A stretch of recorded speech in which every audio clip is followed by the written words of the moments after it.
Narcissism is a topic that is being thrown around quite a bit in our current cultural climate. But what does it really mean? And furthermore, what does it mean to live the experience within a narcissistic relationship? Today, I'll be speaking with my own sister about how she has navigated life during and after our narcissistic relationship. All right? It's good to see you today. We've had many different discussions on narcissism through our personal relationship. And every time we have the discussion, I always walk away from our chat and say, well, we really should get this on tape. We really should record this. Because I think we love the word narcissist. And I think for a while people thought, oh, narcissism just means you like to take one too many selfies. Right. But as we are educating ourselves, we're realizing and beginning to understand that narcissism actually defines a personality type. And these personality types exist in people who have relationships with people, either romantically or through a parent-child relationship or through a work relationship. And you say that you realized that you were dealing with someone because when you realized that you were dealing with someone who possibly, at the time, you didn't have the language of, I'm dealing with a narcissist, but you said something. You said, okay, I'm sorry, in quotes. This phrase seemed to be my go-to in almost every instance. It could be in an argument, happy conversation, rational conversations, narrations. I felt like I was always having to apologize for one thing or the other. It was inconsequential at first until one day I asked him for an apology and he flat out told me he didn't feel he owed me one. I was floored, confused, and sad. I kept replaying the situation in my head enough times to ensure I was even owed an apology. That was my wake-up call. Exactly. Yeah. So can we talk more about that, maybe? Yeah. So realizing that you're never going to get an apology from someone that you know owes you an apology. Yeah. I think that's your first indication of the situation you're in. I think for the longest you can be in denial, but when the person never wants to take accountability for anything that they do, that's when you start to see that there's something very wrong with the picture you have painted. Yeah. And, to take it back to definitions, I watched a lot of Dr. Ramani's videos on YouTube. Shout out to Dr. Ramani for killing the game in that. She gives sort of 4 main ways to detect a narcissist. You said that the number 1 is accountability. There's never that accountability. Number 2 is that lack of empathy. And number 3 is gaslighting, and the 4th is manipulation. So if we were to define it, what you just talked about was this lack and this inability to take accountability for when they are wrong. Right. But did you experience gaslighting? Absolutely. It's the gaslighting that actually, makes you apply your brakes, because first you start to believe that what they're saying is true about you. Yeah. And then as it continues, then you start to ask yourself questions, because a lot of times what a narcissist may feel you are, that's not what others around you see you to be. Yeah. And so when you start to make that distinction, then, you realize, okay, there's something wrong here, but am I in the wrong or am I not understanding what they're saying or doing? I mean, it's a lot of confusion. That's how I explain it. Right. So it's just like the constant questioning of oneself, right, and of one's reality. Yeah. And I think when you were speaking, the question that kind of kept coming up in my mind is that a lot of times people hear about people being in these sort of contentious or tumultuous relationships. And the first thing we say was, well, how did you meet? Either it's like, how did you meet this person, or how could you have stayed? So I kind of want to take this back a little bit to say, like, how did you meet this person? How was it in the beginning that you didn't identify that there was something wrong about this relationship? Absolutely. So I would say that I grew up with a lot of love, or at least even between us siblings, there was a lot of love. Our parents did their fair share of, making sure that we felt loved.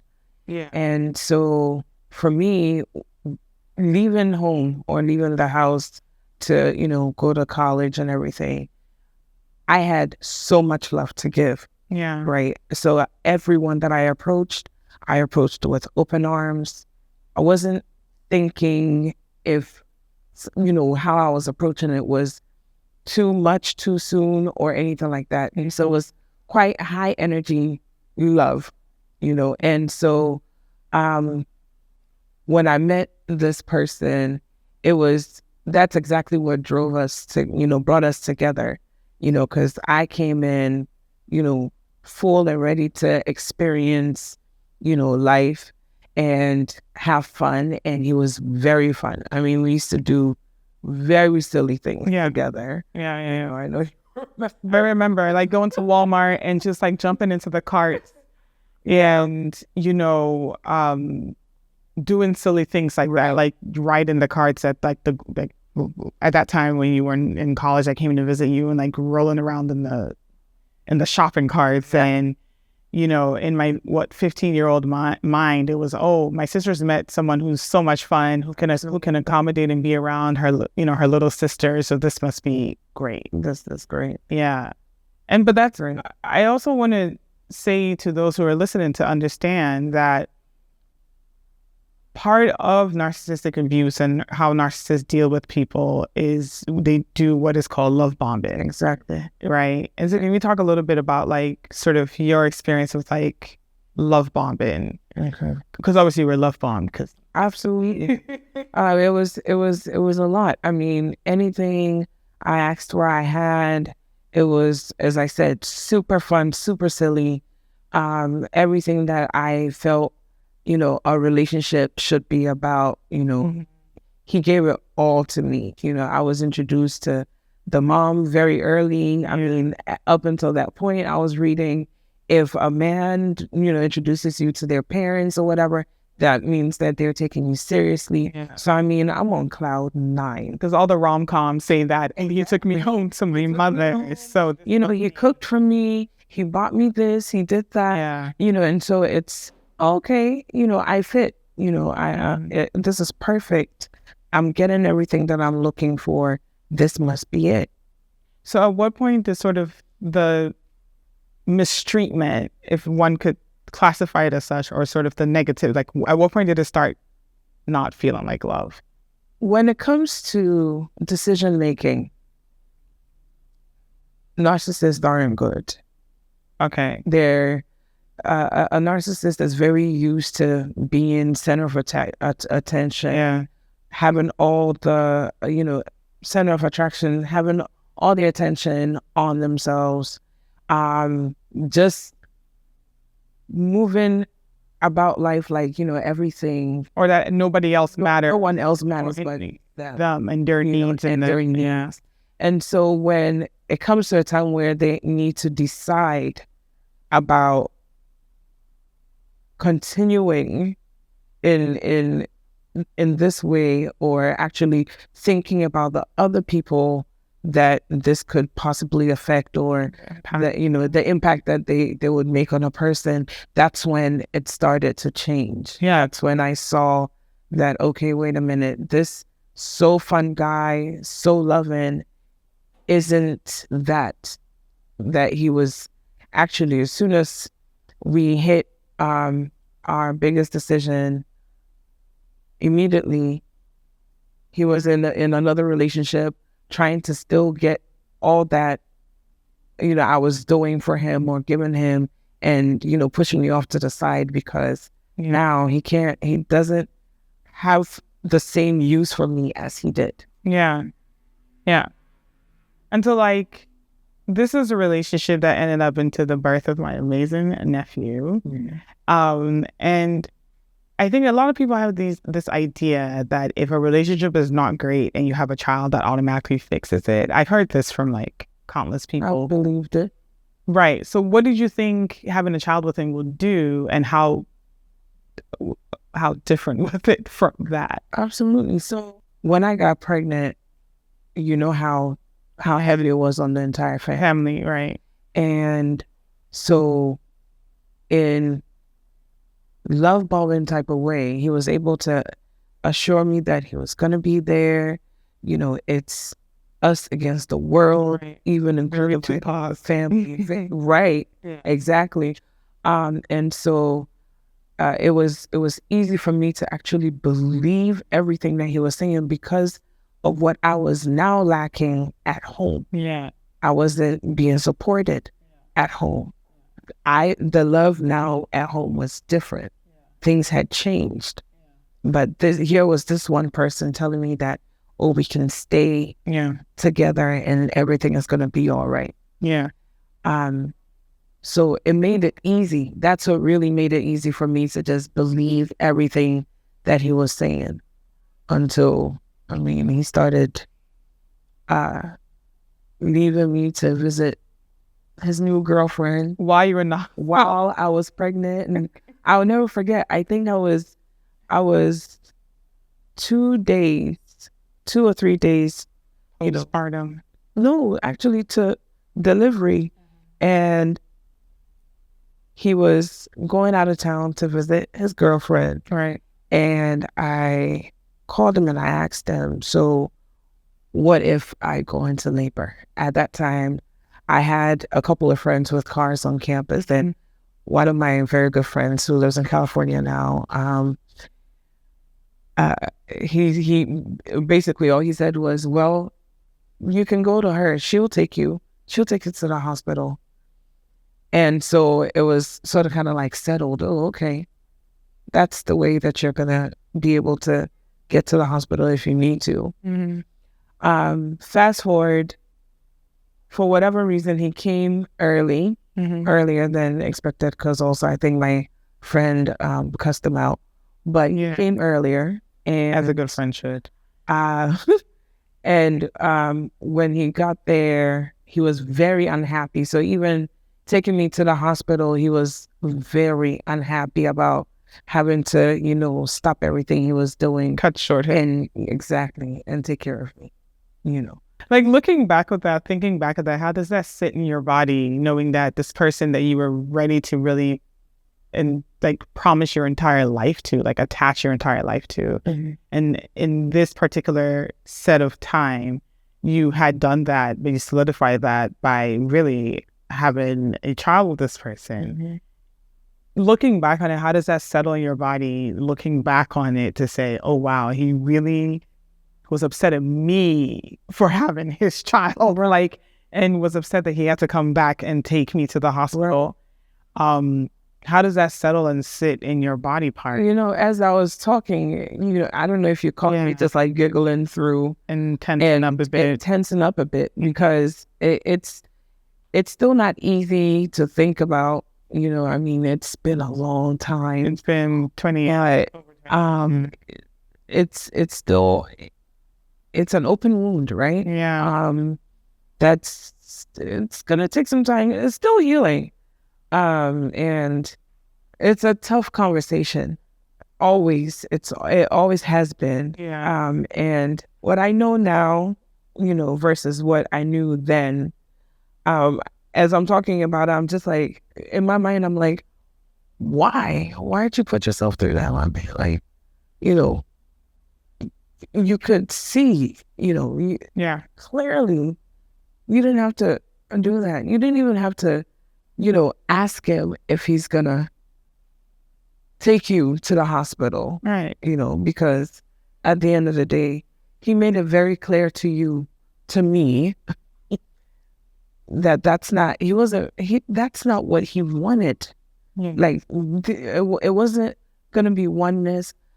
I wish I was confident more then. Yeah. So I just, stood on my own and said, okay. And state your needs, I think, as well. But I also think that it comes down to the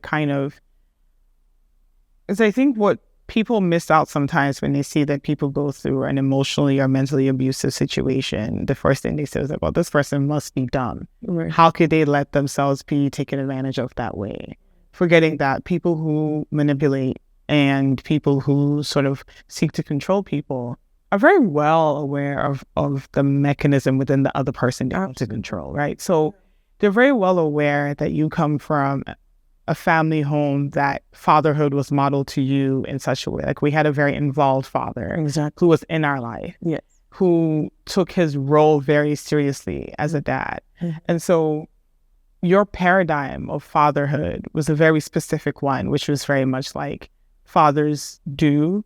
And even if fathers don't, fathers are supposed to do. So as the mother, I'm going to pull that out of you because that is what I want to see. So sort of holding on to this ideal idea, more like this idea of like what fathers do and feeling responsible to draw that out of him. It sounds like you felt that way, and therefore also like I know a little bit more about the situation than like any regular interviewer would. But I remember seeing you going through that and not really fully grasping what you were experiencing. I don't think we really used the word narcissist until like 2018. I think in just a few years. Yeah, my nephew was probably like 16 years old when we finally started saying, oh my God, this whole time you've been dealing with a narcissist. Absolutely. I mean, I think it's wild when you think about it now, but then also makes sense because we were so you were young. We were so young. But at what point did you start realizing? For me, let me take a couple steps back. For me, it was easy to start pointing out the narcissism, using words like narcissistic personality disorder, because of how I saw it affected my nephew. Do you feel like when you started like noticing that he has shifted the narcissistic abuse from you to your son, do you feel like that's when you began to kind of become vigilant about how to identify what it is you had experienced? Absolutely.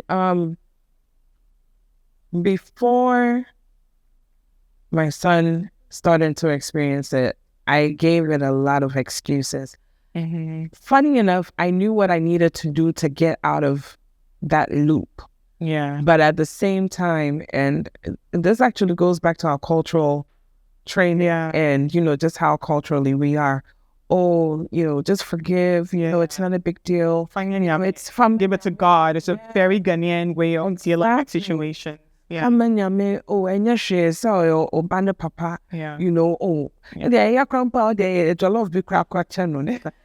like, wait a minute. Right. So tolerate it, because what you want out of it is your child. It's your child. Yeah.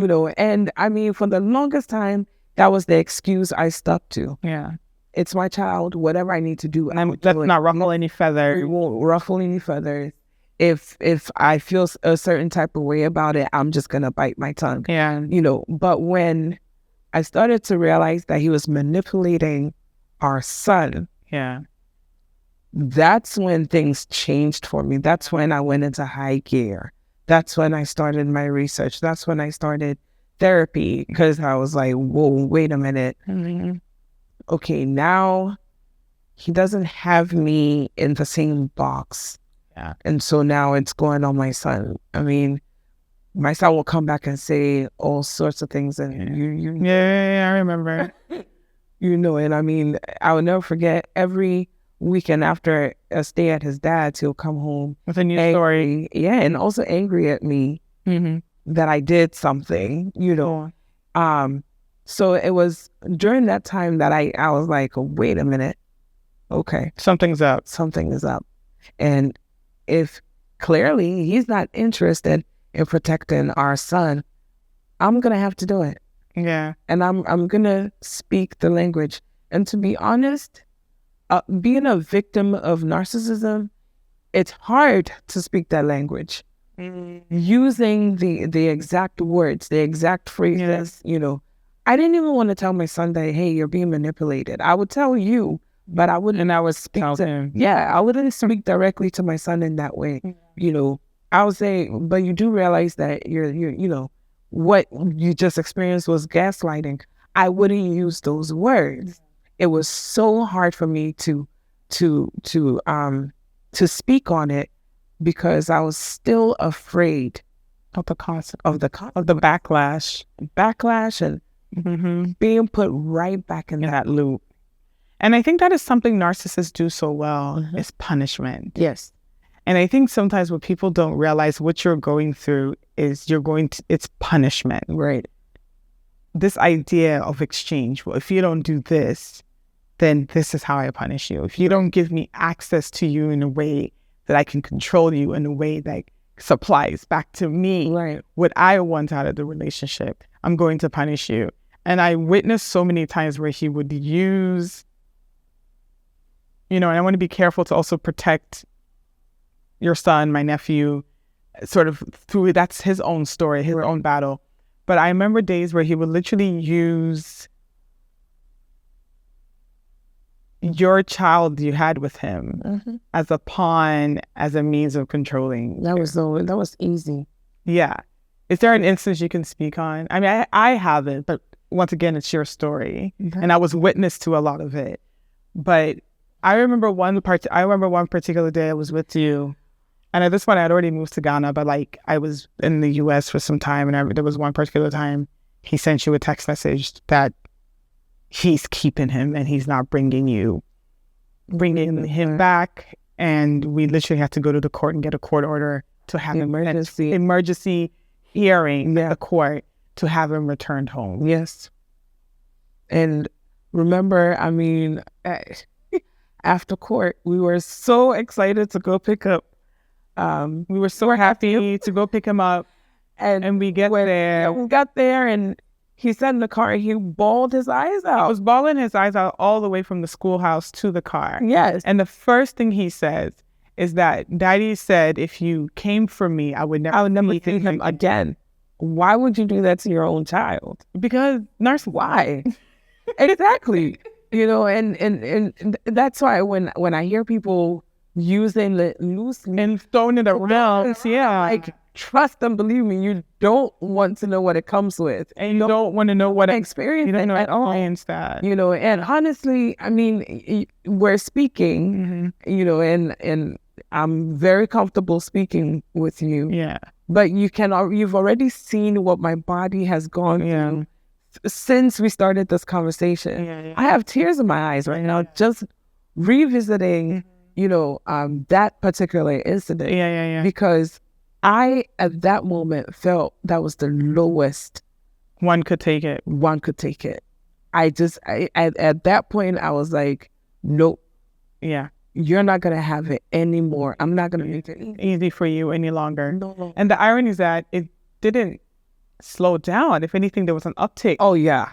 In the constant need for control and manipulation. And I think the irony, as he saw that he could no longer control you, he pulled a lot more antics. Oh my gosh. And I remember there's been at least 2 occasions where I've had to sit down my nephew to let him understand what he was dealing with his father. The first one, I had a lot less tact and told him that his dad was a liar to his face, which I'm not sure if that was a healthy way of going about it. But in that moment, I was so...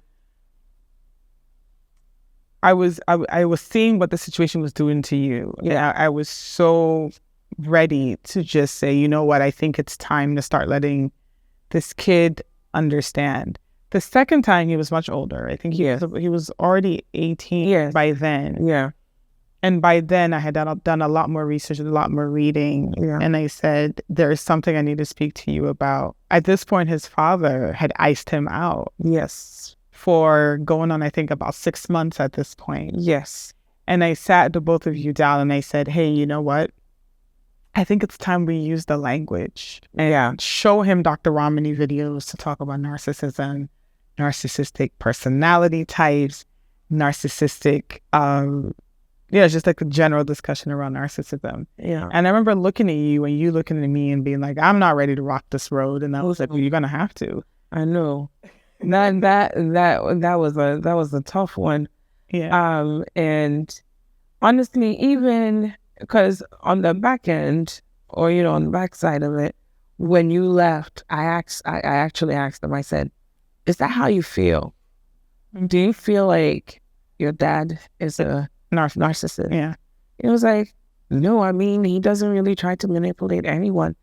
And that's when I realized, not realized, but that's when it was even further confirmed Clarity that, oh my gosh, he's in the loop. He's in the loop, and he himself wasn't able to get over it until, and he's still not over it, but now he can call it what it is.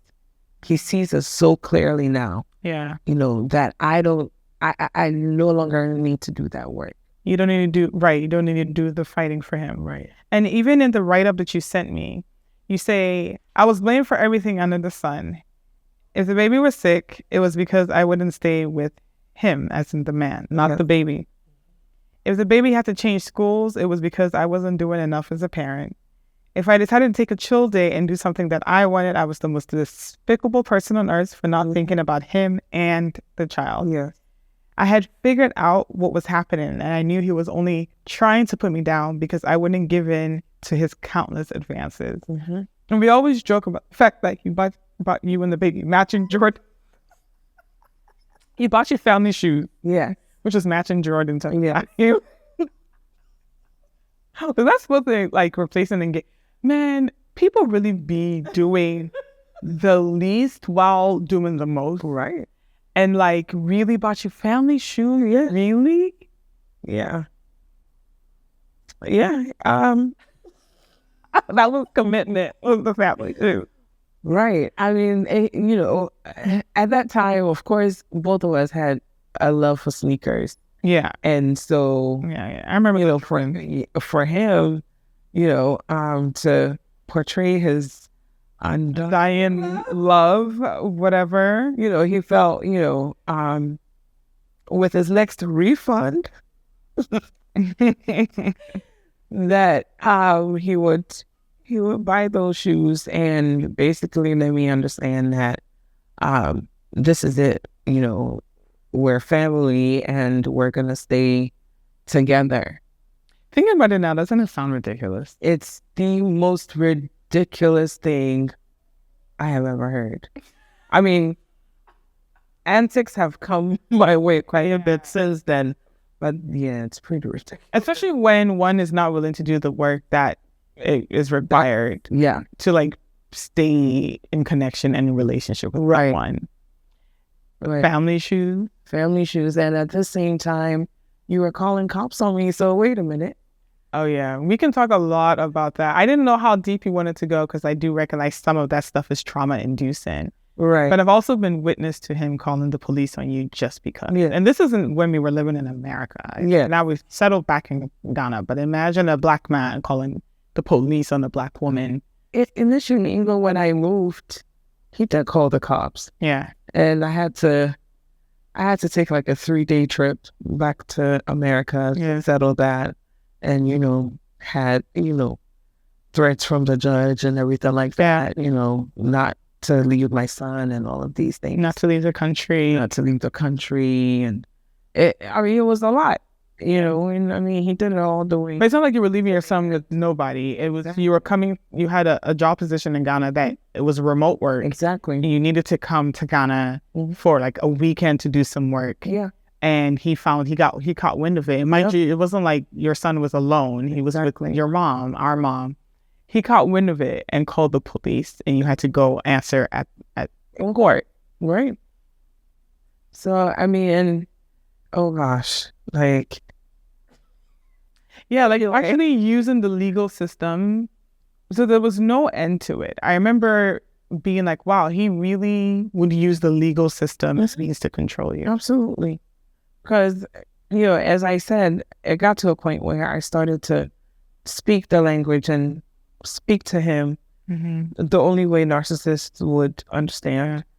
And I'm sorry I'm using that word a lot, but when he realized he couldn't control you in the interpersonal relationship. Exactly. Yeah. And so every single step of the way, if a narcissist realizes that they can't control you anymore, they have to up the antics. Yeah. Right. So it's okay. You're not listening to me. All right. I'm going to send you this text message. If your brother wants to talk to me, I'll talk to him, but I'll let him know how terrible of a person you are.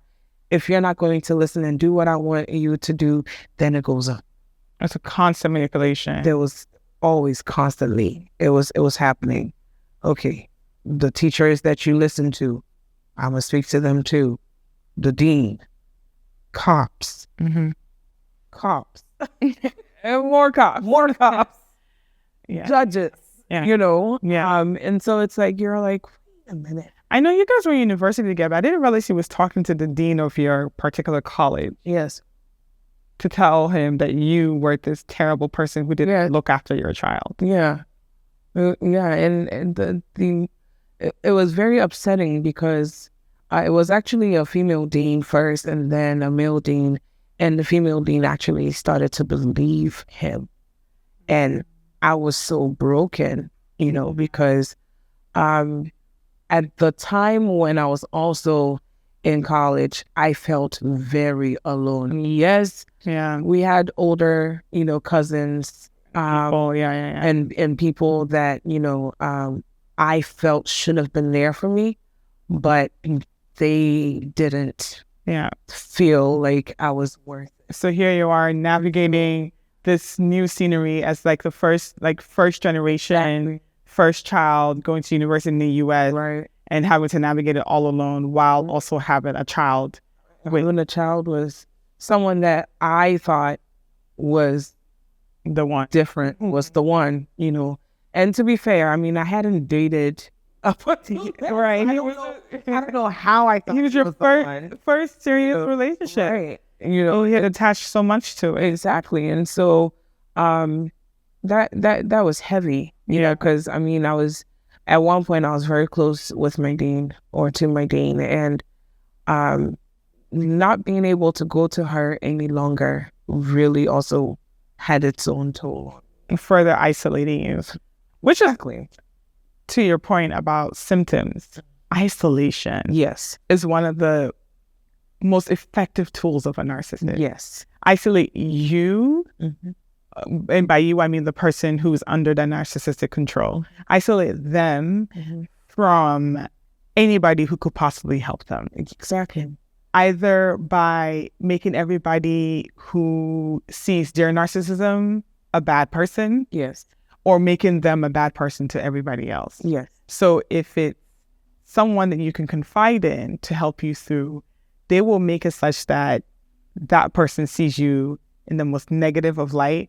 Or if there's someone, I can think of so many friends who used to stand up for you, that person will make you look at those people who are there for you and they don't really love you. They don't really care. It kind of reminds me of this Kelly Rowland song where she says she was in a narcissistic, abusive relationship. And in the song, she says that this person that she was dating, that she was with, would say things like, nobody cares about you, and especially not B, right? Like, would you take the most important relationship that she had with Beyonce at the time and say, well, she's doing so well in her career, and she's not thinking about you. She doesn't like you. She doesn't love you. And Kelly Rowland saying that there was a time she wasn't really in constant communication with Beyonce. You know, I'm not saying you're Kelly Rowland, or I'm just saying that, but it's isolation. Right. Is such a critical part. It's the greatest tool. So if you're constantly apologizing, noticing that all the people that you care about are constantly being talked about in the most negative of light, constantly having to defend yourself and your intentions, constantly having to, field all these lies about you and those around you. Yes. You might be dating. Yes. So I wanted to even point out that, as I said before, being that I came from such a close-knit family, and, a narcissist is telling me all these other people aren't good for me except for them, or except for him, it's very easy to listen to, because one thing that I had modeled to you, right, but the biggest issue out of that being modeled to me was the fear of being alone, or the fear of missing out. You said that to me. Yeah, you have like extreme, more than anybody I know. So it's so it's just, that's what it looks like. Oh my God, if I don't apologize, if I don't listen to him, if I don't do what he wants me to do, I'm going to be alone. Yeah. I'm going to lose everything. I'm going to lose everything. And he actually would, like, it wasn't just an, he wasn't being just in speech. If you do this, I won't let you see your son. He was actually not letting me see my son at some point. It was to the extent where he would, if he was going out of town, he would actually leave our son with a fellow church member or a community who you didn't know and couldn't get to know. And they would actually call him to ask if it's all right for me to see my own child. Yeah. So with him, it wasn't just, the threats. He would find ways to control the access. So just so people have a little bit of context, that when you have a joint custody agreement, and the child splits time between the two parents. Yeah. So during his time, he would abscond post, let's say, and go do whatever he wanted to do. And you would find out and say, okay, so who's my child with? Right. Let me go get my child because he's supposed to be with his dad, but his dad is not even around and wouldn't even tell me. Yeah. And while you try to retrieve your own child, you're being told, I don't know, we should check things. Even though I don't know, not physically there. I don't know who you are. He brought him to me. Yeah. And because of that, I need to check with him if it's okay for you to see him. Yeah. To the extent where I actually showed my son's birth certificate. Yeah. Just to prove and take your child. That I still couldn't take. No, just to visit. I had to prove that I was really truly his mother. Even though he was leaving him with people that was not even agreed to between the two of you. There was no agreement. I mean, I have choice words for that. But I'm trying to maintain my position as a show host. Right. Right. And not like descend into how I really, really, really feel. Yeah. But I think that it's bad enough to be a narcissist. I think it's even worse when you're a narcissistic parent, a narcissistic partner. And the way that information, what you just said, sits in my body, it settles, it doesn't settle well within me. It kind of lingers and sort of dangles a deep sense of, I mean, we're raised Christian and told never to hate, but it's as close to hatred as I've ever felt towards an individual. Right. I'm being totally honest. I have venom and vitriol for that situation. But I also know that through all of that, we've always found so much space for humor. You're right. I mean, and healing. Right. We've healed parts of it with humor. Absolutely. We have to. Yeah. Like, I don't know if this is going to make it in the taping. Like the time we asked Mom to pray for him.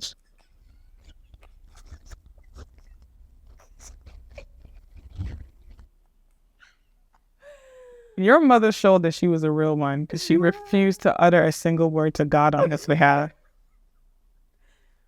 And she's the one who told us to pray for our enemies, like people we don't like. And she said, the answer is no. No. I will not. That is how much enmity he built in your life, that he was beyond Jesus' own words. Jesus. About praying beyond. Yeah, because you were beyond prayer. It felt like he was beyond prayer. Right. It was beyond. Yeah. And I remember the first day I cussed him out. Yeah, honestly, I remember the first day. Was it the first day I cussed him out? I think it was. I remember this one particular time that I had to cuss him out. And really feeling so much rage in my body. Yeah. And using all the words and using all the energy that I could muster up. And really letting him know how I think. And I heard him talking to his wife, his then wife. over the phone, see, I told you this is how they are. Yeah. And immediately pausing and being like, what just happened here? Yeah. I just reacted to something wild and crazy and ridiculous. And the finger pointing, but then I didn't care enough to really let it affect me. Yeah. And I remember telling his then wife, I never want to disrespect you, so give the phone back to the person. Yeah. Currently cussing out, so I can continue cussing him. Absolutely. I remember that. I remember that experience, and it really sat within me for a long time. I was happy I had gotten it off my chest, but it also pushed me to understand this narcissism thing. Right. How does it work? How does it inspire so much rage out of the people who go through that experience? Yeah. A lot of those people don't understand when somebody's cracking on with someone. And you're like, relax, calm down. Absolutely. But that's what a narcissist does really well at, right? Make you look crazy.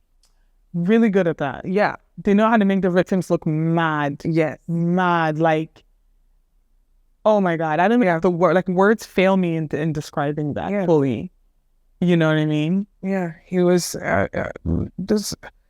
he was supposed to bring the boy. At this point, he was playing football. American football. And he was supposed to bring him to his game. It was actually playoffs. Mm-hmm. And this guy was late. He was so late that my son couldn't start. Yeah. And I think he came at like halftime, so I'm already very upset that took him this long. Then afterwards, he passed a comment, so I was reacting to the comment he passed. Coaches, other parents, all saw you lose your shit. They saw me lose my shit, and immediately it was, calm down. It's not that serious, And I'm like, you don't understand what's going on. And I'll never forget that, of course, at these schools and games, there are always cops around. Yeah. Once again. And so America has like this weird obsession with law enforcement. Yeah. Right. And they do nothing with it. But anyway, that's a different topic for another day. So he stepped out of the field area, and now my friend is trying to, let him see reason and calm him down. And cop is standing right there, and the cop is like, what's going on here? And my girl is really trying, and he's pointing at me like, she always does this. She always wants people to see her. Thank you. So I looked at the cop. I said, sir, we go through this all the time. You don't need to do anything. Yeah. It's a cycle. You might see us somewhere else, and the same thing will come up again. Yeah. So don't worry. And the cop was like, yeah, I believe you. And he left. He left. There's so much power in being able to speak on, on what you see, on, how things, tend to go or how they want to affect you, But in that moment, my friend really thought that she was also doing something good, trying to bring an understanding between feud and middle ground, right? But it was far from it. So once we left that situation, another time, something similar happened. I was with the same friend. She was like, you ain't never lied. And that was it.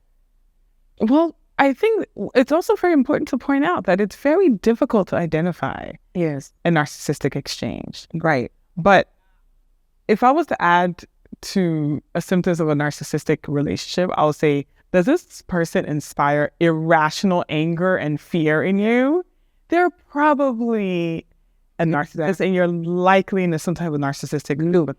If this person inspires like an irrational amount of anger to the point of like rage or wrath, or an irrational amount of fear, it's very likely that you have a narcissistic exchange with them. Yeah. I think that's another thing that people don't always like grasp. Yeah. You know what I mean? Right. But then now we've talked quite a bit of like what it feels like, what it looks like to exchange with someone, be in a relationship with someone, and them be a narcissist and how that shows up. Yeah. I'm curious to know, like, how does one begin to pick up the pieces? How does one even begin to heal from something like this? Healing is a long road. Is there such a thing as complete healing? I'd like to speak to someone who's completely healed. But it shows up here and there. However, the first step to your healing is acknowledging that, you've been in a situation like that, or being able to identify it and then acknowledge and name it. So you can name it, right? And then after that, you just have to also therapy really works. I can't tell you exactly what type of therapy because our needs are so different. But in your healing journey, just know that you're going to encounter more narcissists, especially if you live in Ghana. Yes, I'm one. You live in Ghana and you're still full of love. It doesn't leave. It doesn't go anywhere. You're probably going to come across narcissists, not just in romantic relationship. Not at all. Work especially. Yeah. In Ghana, I think I have a statistic in mind, but it's not proven, so I don't know if I'm allowed to say it.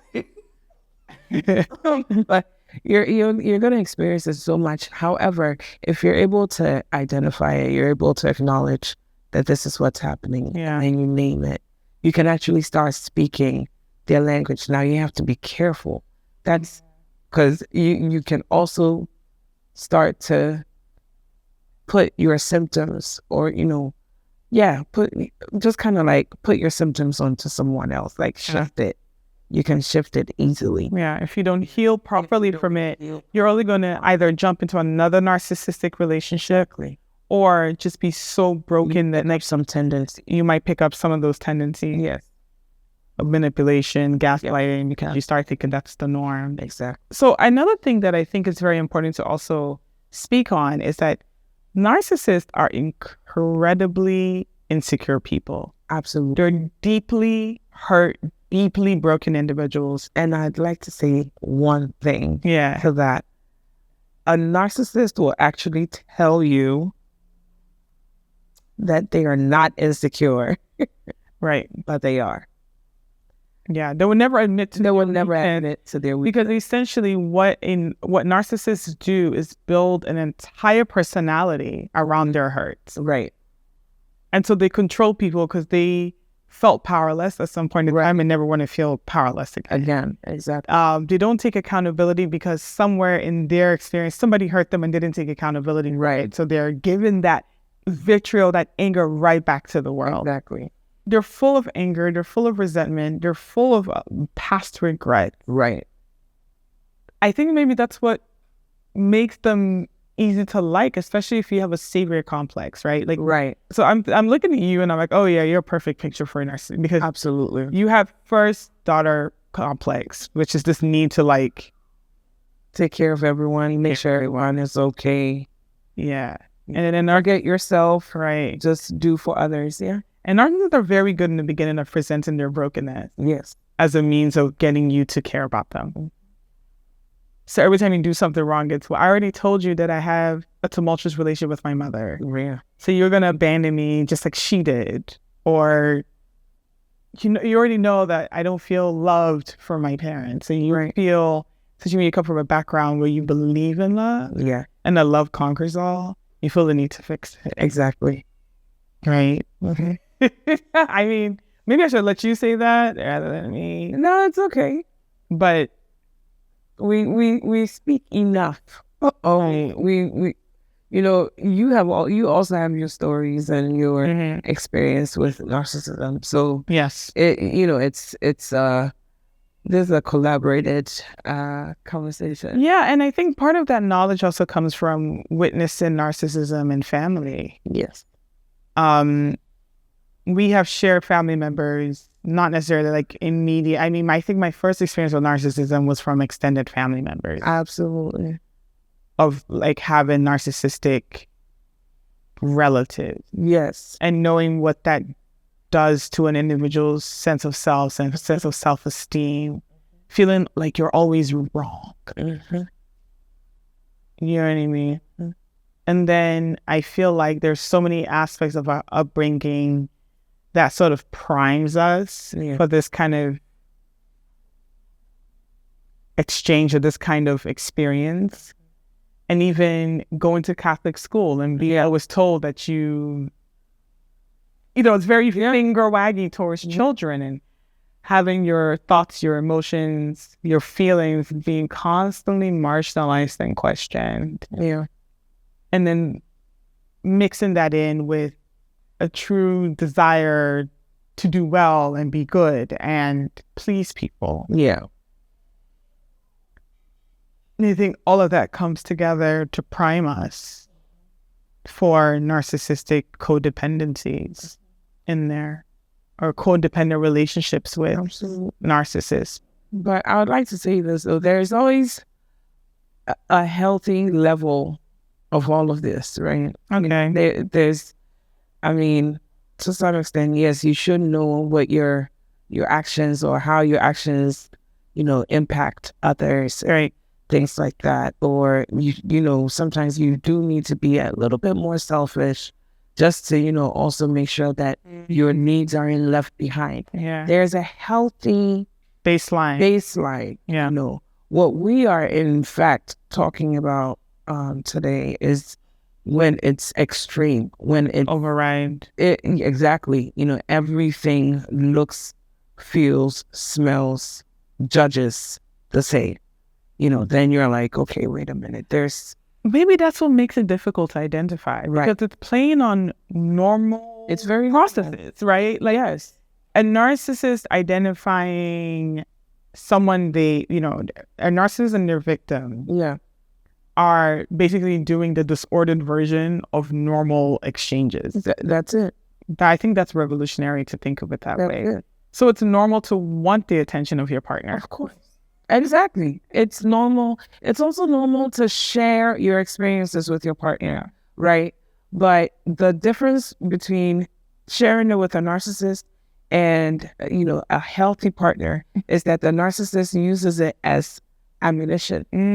Weaponize it. Weaponize. Yeah. So there's a difference between, there's, you and I are in relationship with one another. We trust one another. Right. And there's a difference between weaponizing the normal function of a relationship. For example, I think, what was it, a few days ago, you used a certain word, you know, when you were trying to, you know, understand something about me, or if I may. Yeah, which word was it? Gullible. I said you were gullible. Yeah.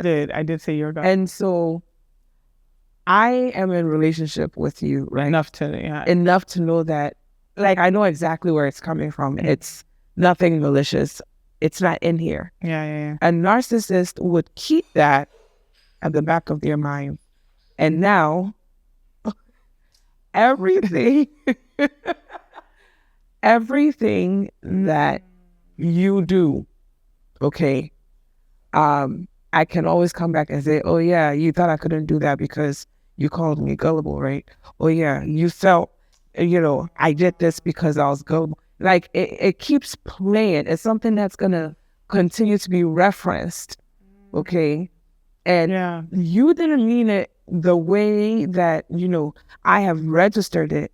And to be fair, once you deliver a message, whoever you're delivering that message to chooses how they're going to allow it to sit in their bodies, how they're going to interpret it, how they're going to comprehend what you have said. And that's different based on experiences of trauma or other. Exactly. Yeah. That's just normal. Yeah. But the narcissist, now you're basically attacking what they are, what they feel they are, you know, so they have to let you understand that, or you're not seeing it. You're not seeing it correctly. Or on the flip side, if you were to confide in me and say, you know, I'm gullible, Yes. Right. A narcissistic brain will store that under ammunition. Okay. So the next time the person comes and says, if you came to me, you were like, oh, I just met this really great person and,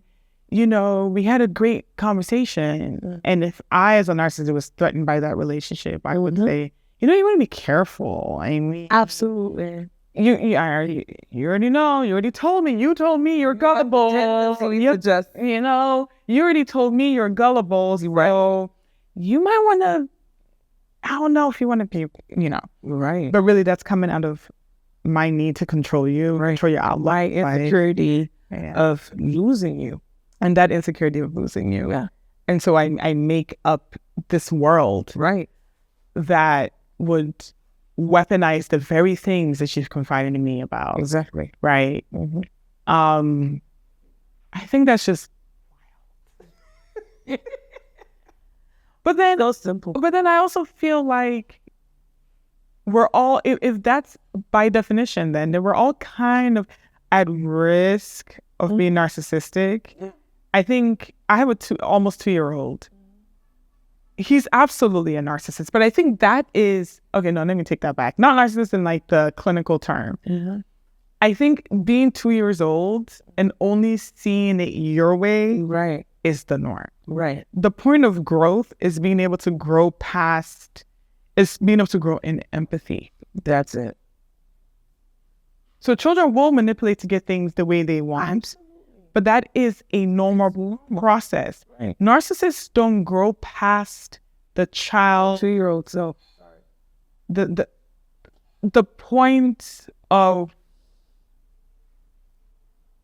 their biggest hurt. Right. They don't grow past that. Right. And that usually happens in childhood. Right. And what children do is we manipulate it. We're not empathic when we're not as empathic as we need to be. Right. A lot of us grow in. Everybody is supposed to at least grow into empathy. Right. Because the mechanism of childhood doesn't really allow you to be all that empathic. I mean, Chum, as in my baby, could be doing something that clearly is going to hurt him. Right. If I grab it from him, it's the biggest injustice ever. I'm the worst human being on earth. Yes. Right? Yeah. I expect that from a 2-year-old. I expect that from a 3-year-old.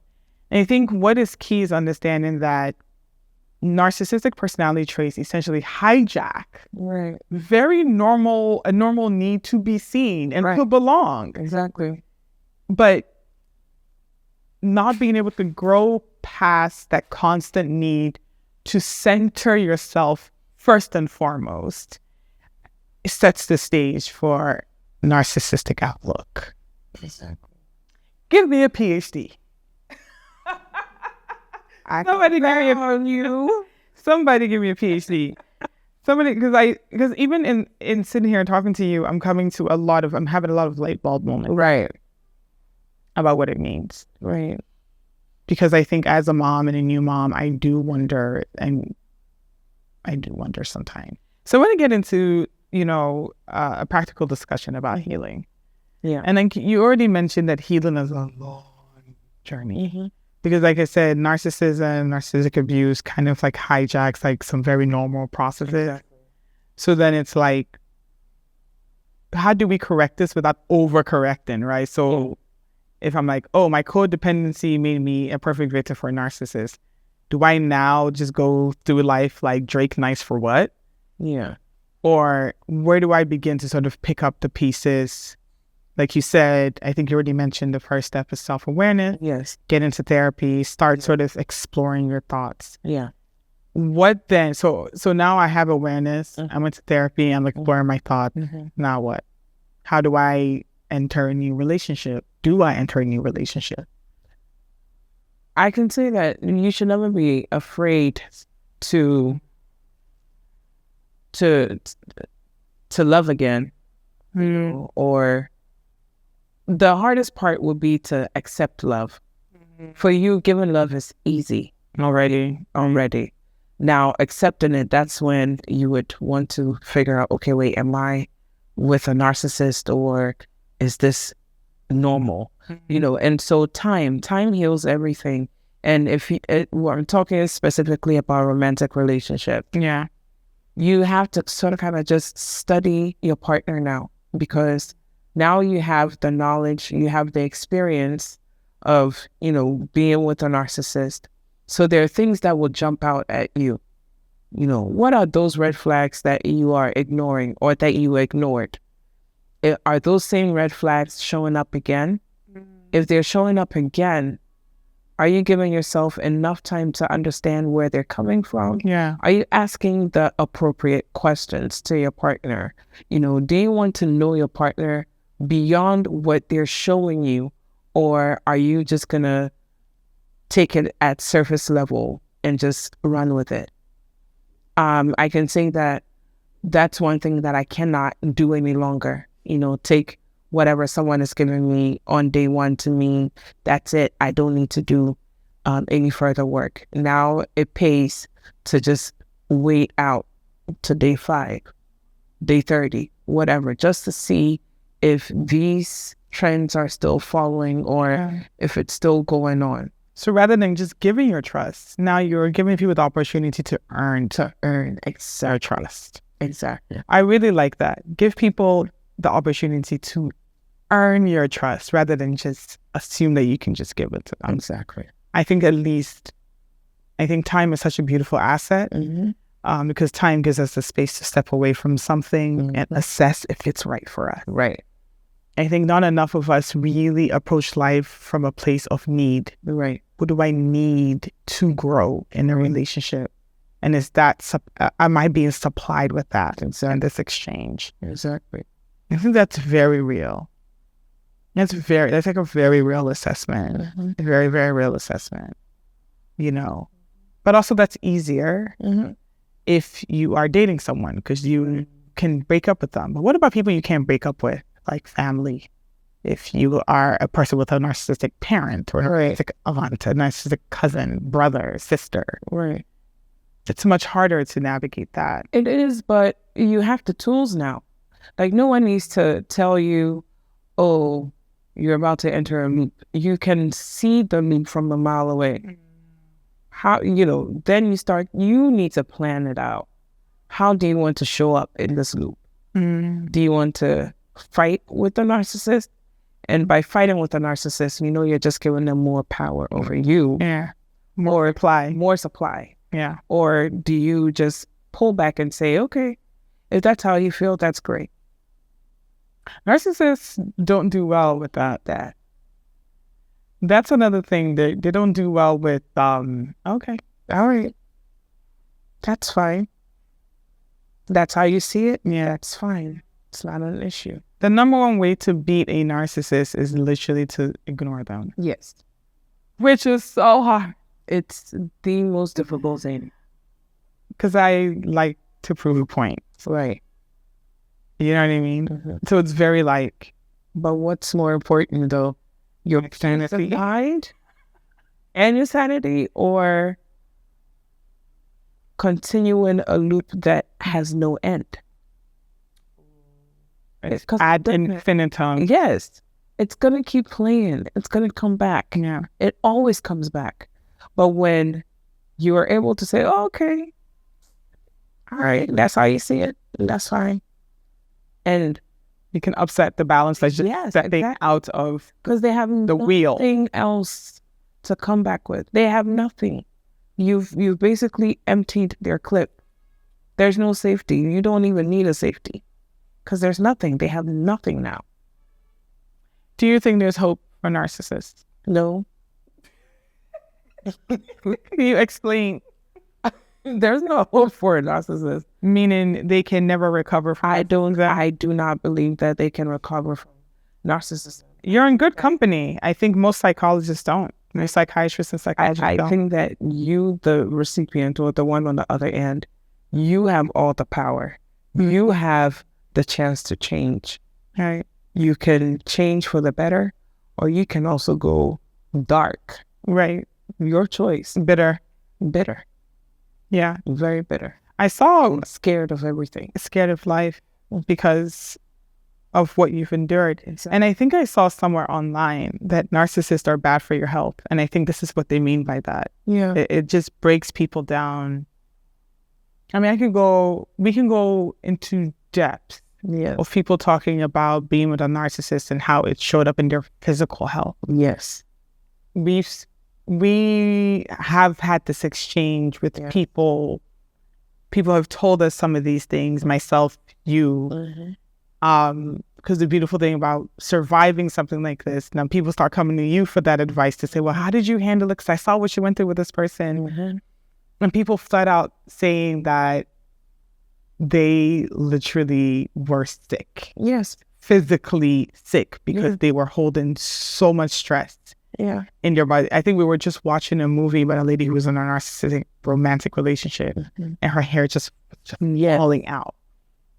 Even though that was a film, we've seen it in real life of people literally losing their hair, developing like all sorts of weird ailments that they can't explain until after they ended the relationship with a narcissist.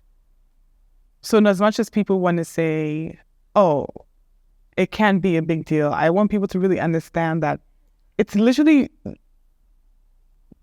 drawing like life out of people to have to be in relationships. So there's a book on how trauma shows up in us. The body keeps the score. Keeps the score. You know, and unfortunately, it's so true. In every step of the way, you may not feel like you're physically or that it's doing anything to you for, to the naked eye, but subconsciously it lingers. And then you're like 50 years old and you have bad knees and you're like, I don't get it. Bad back. You're always tense in your shoulders, but you've never explored it. And that tension, we might think, oh, that's just tension today. But in the future, it becomes nerve damage. And muscle damage. Absolutely. Yeah. Thank you so much for this discussion. Do you think this has been cathartic for me? I hope it's been cathartic for you as well. And so I want you to say one last thing. And then that's your camera over there. If anybody finds themselves in your situation, anything close to your situation, what would be the one thing that you would say? Run. I'm kidding. Don't run, but seek help. It's not going to be easy to identify what's going on. Start journaling, start writing things down, and read it back to yourself and ask yourself, if you were put in that same situation, would you have acted the same way the person did, or would you have done something differently? And if you can tell that you would have acted differently, there might be something there. And in that moment, seek the appropriate help. Therapy works. Jogging helps. And document everything. Document everything. Screenshots are a lifesaver. All right. Thank you. Let's wrap it up. Wrap it up.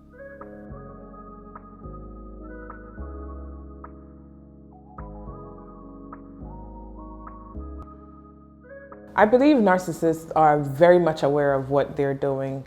They are manipulators, and in order to manipulate, there must be some level of intentionality to what they're doing. Do you think there's room for compassion towards a narcissist? I wouldn't call it compassion. I wouldn't say that there's room for compassion towards narcissists. I would say that comprehension. You just need to understand what you're dealing with and know how to navigate. What percentage of the men do you think are narcissists? All of them. I'm kidding. That's a terrible question. Just scratch that. Well, I'm not sure the percentage of men, but I can also confidently say that there are women narcissists. And they're actually, once again, it cannot be proven, but I think there's a pretty high number of women narcissists. If I want to approach the person who I see is in a narcissistic relationship, there are many schools of thought on how to go about this. some people feel like you shouldn't hold back. You should tell the truth and, you know, let the person know, listen, this relationship is bad for your health. It's making your teeth yellow. It's making your eyes red. It's literally the worst thing. And there are other schools of thought to sort of leave people in their delusion. I think it really depends on the relationship. And like I said, what that narcissism in the other person is feeding in the person's relationship with them. Because I think that there's some gems there. It's not, when I was younger, I used to think it was straightforward. And it's not. Because narcissism, codependency are just hijacking normal healthy processes and corrupting them. They're not like fringe behaviors. Your boyfriend telling you they love you, your parent saying I love you is normal. But then if your boyfriend or your parent tells you I love you, but is using that as a weapon, you see how it's like a gauge. It's like normal to not normal. And these behaviors exist on a spectrum, right? Narcissism is a spectrum. There's a spectrum of behaviors. And it exists on the spectrum of normal to not so normal behaviors, right? I think once you think of it that way, the nuances are clear in that regard. So I don't think I even answered that question. I just made it more confusing. Can you raise a child into narcissism? The answer is yes.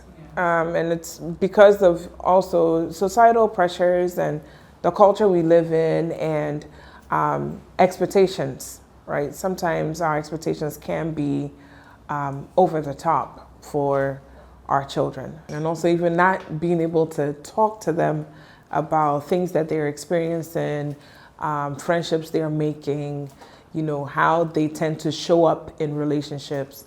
If you're not able to have those conversations, then you could possibly raising them into narcissism. Culturally, if there was something, I'm speaking more for the male side, if there was something, one thing you can change about the way men are brought up culturally in the Ghanaian society, what would it be? In terms of I think that it comes back to a few things, right? One school of thought is that the way narcissists are made is that they either get too much praise or too little praise. Now, in my culture as a Ghanaian, oftentimes a lot of that praise goes to boys. Or there is this entitlement that we give boys that boys should be congratulated and constantly cuddled, and that the people given the supply of like praise are typically female. So a lot of times sisters and mothers, female family members are encouraged to constantly put a lot of that encouragement into boys. When that goes into overdrive, because like I said, narcissism is just a corruption and a hijacking of very normal behaviors, but they're often done in a way that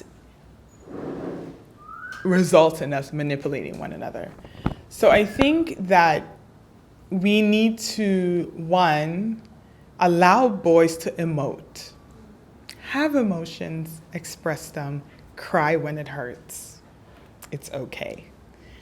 And also let boys know and children know when they are wrong, but also equally praise them when they're right. And never ever withhold love. Don't make love conditional on behavior. I only love you when you do what I say is prime fodder for narcissistic thinking. Because some children can get over that hurt, a lot of children don't. Some children might externalize that pain, some children might internalize that pain, and it all shows up differently. So that's what I was saying. And I don't think this is something we should only use for boys. I think a way in which we raise children should change in that regard. Was it difficult experiencing healthy people outside your narcissistic relationship? Like, did you find healthy people kind of off-putting I don't know how to put it. I wouldn't call it off-putting, but I would say that they're confusing a bit. But also, if you don't do the work to heal, you will not be able to recognize a healthy relationship, you know, and you may repeat the cycle. and you may repeat the cycle. It's very, very easy to repeat the cycle. I can't say that I wasn't healed when I met the next person that I was with, but I can say that there were a lot of red flags that I ignored completely.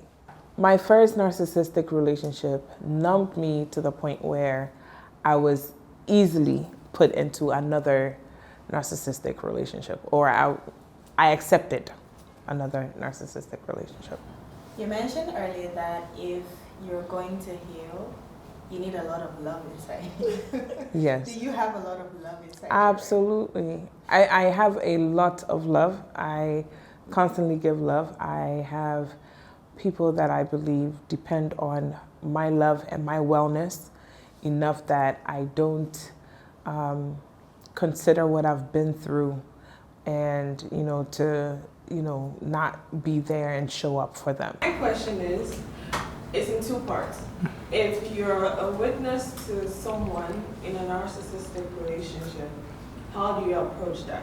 And if you're also someone that the person who is being abused in a narcissistic relationship keeps coming to for advice, how do you advise the person? Is there a way to go about it? I think that for someone to be able to identify a narcissistic relationship that somebody else is experiencing, then that person themselves must have actually done the research on their own. Because like we talk about quite a bit in the discussion, it's actually very difficult to identify when one is dealing with a narcissist. So in my particular experience with my sister, having seen her deal with narcissistic relationships, well, at that time, I only knew of one. I don't remember how I came across the definition of narcissist. I just saw an article and decided to read it. And I was like, I had a light bulb moment. I was like, oh, this is what she's been dealing with. I think I was Googling ways to help my nephew heal. And then I started seeing a trend, a pattern that pointed to narcissism. And I went online and I literally found everything that I could. And at the time I was speaking to my therapist who had told me about Dr. Ramani. And so I looked at a lot of her videos and was able to start sharing the resources with my sister. So I think to answer your question about that, about how a person who witnesses somebody else experience sort of narcissism, how did they talk about that? You would have to ask an actual professional, because what you have to realize when you're dealing with a narcissist is that you're dealing with someone who's extremely savvy at self-preservation. And so confrontation won't go the way that you, the well-intended person, expects it to go. So begin to look into the resources, go stealth on that, and learn the language of it to build awareness. And I think abandon any idea, any thought about like fixing the person. That is for codependent people. The savior complex is there. That's literally the worst thing you can do for yourself. Does that answer the question? Yeah, and the second part, if the person keeps coming to you for advice, like you know that, okay, this person is in a narcissistic relationship. She's not getting out anytime soon. Yeah. And she keeps coming back to you. How do you handle that back and forth? Do you build boundaries? Do you talk to the person out of it? Do you just leave it alone? Are you a bystander? How do you... That's very hard to answer. And it's hard to answer because everybody's situation is so different. I know my parent mimics my baby. Every situation is so different. If someone is in a narcissistic relationship with someone they are married to, right? Like, what are you going to say? Divorce. Yes. Okay, well, do they have children? So now I'm telling people who have children, how's it going to affect the kids? There's so much to consider. It's not always going to be cut and dry. But by speaking with a professional, you can at least understand. Because there's some narcissists you're just going to have to live with. Especially, for instance, if your narcissist is your parent and they're paying for your school fees. Do you come guns blazing?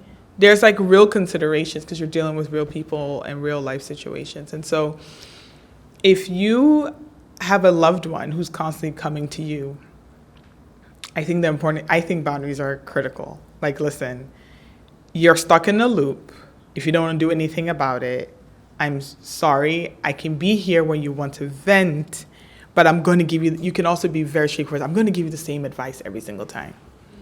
I'm always going to advocate for you to advocate for yourself. And if it's just a boyfriend-girlfriend relationship or romantic relationship doesn't, whatever shape or form that takes, and if it's like low stakes to like break up, I don't know. You can be very clear that I'm going to give you the same advice every single time you come to me. It's never going to change. You're with a narcissist, break up with them. If that is the advice, and you can make it clear to that person, the boundary you're drawing is, I will give you the same advice every single time. Yeah. I have a question. So, with you witnessing what your sister went through, or the knowledge and the research that you've done now, what will you tell a 20-year-old Gen Z who is like Beyonce man in love with a narcissist who, quote unquote, is like your sister? What would you tell her if you had the opportunity to tell her what's on your mind? What would you tell her? Knowing what you know now. Knowing what I know now, what would I tell that person? I think my first way I'll go about it is I'll show a lot of empathy. I think now I understand that people who are in this narcissistic loop also have a real codependency there, and they have some type of bond, whether it's trauma bonded or not. They have some type of bond that keeps them in relationship with that person. And so the first thing I would want to know is why it's important this person is in your life. Because I think we talk a lot about narcissists and what they need. But people in relationships with narcissists also have a codependency that's being fed by that relationship. And that codependency could be anything, a need to belong. Like in the discussion, my sister mentioned that she was terrified of being alone. And that kept her accepting a lot of red flags. Now that I'm a little older and a little bit wiser, I can say that I would want to understand that codependency a little bit more and speak from a place of empathy and compassion for that individual, first and foremost. What are your closing remarks?